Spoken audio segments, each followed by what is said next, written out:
నందకిషోర్ గారు మీరు వెనకాల ఉన్నా సరే మేము ముందుకు తీసుకొస్తాం రండి. ఎస్. అంటే నేనే చెప్పాలనుకుంటున్నా, పొదిగిన గుడ్డు పిల్లైనప్పుడు కోడికి, ఎదిగిన కొడుకు ప్రయోజనమైనప్పుడు తండ్రికి. అటువంటి ఆనందం ఏమైనా కలుగుతుందా ఇప్పుడు అరుణ్‌ని చూస్తుంటే?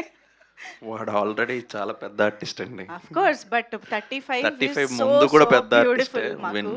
Drama juniors Yes. Runner up అనుకుంటా. ఏరా అంతేనా? సరిపోయిందా? సో యా, ధీరజ్ గారికి and the whole team of summer holidays all the best. And yeah, మా 35 తర్వాత మళ్ళీ పిల్లల సినిమా చూస్తున్నట్టుంది నాకు. Yeah, okay.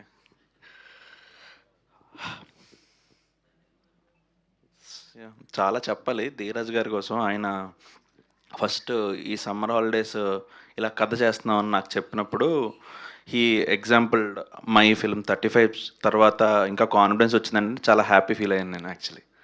So for Srikar all the best and to the entire team. Kittu చాలా బాగా రాస్తాడు పాటలు.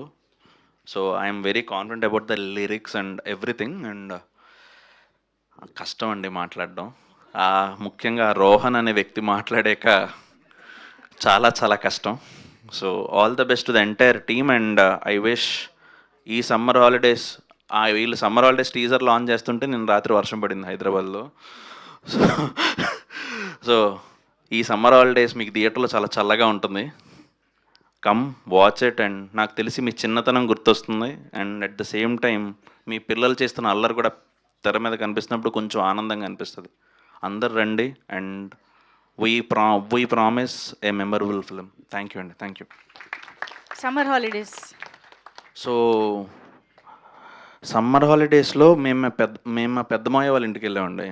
వెళ్ళేవాళ్ళం ప్రతి సంవత్సరం నర్సీపట్నంలో. సో కజిన్స్ అందరూ గ్యాదర్ అవ్వడం, జాంకాయలు తినడం అంతే. And cricket. అక్కడ నాకు 2 ఇష్టమైన విషయాలు, ఒకటి క్రికెట్, ఇంకోటి మామిడి పండు. 2 ఉన్నాయి ఈ సినిమాలో. అన్నీ ఉంటాయి ఇంకా సినిమాలో. Thank you so much Nandakishore గారు. రవి నంబూరి గారు ఇప్పుడు మాట్లాడవలసిందిగా రిక్వెస్ట్ చేస్తున్నాం. సో ఈ సినిమా మనల్ని సమ్మర్ హాలిడేస్ తీసుకెళ్తుంది, ఆయన సినిమా మనకి చెన్నైకి తీసుకువెళ్తుంది.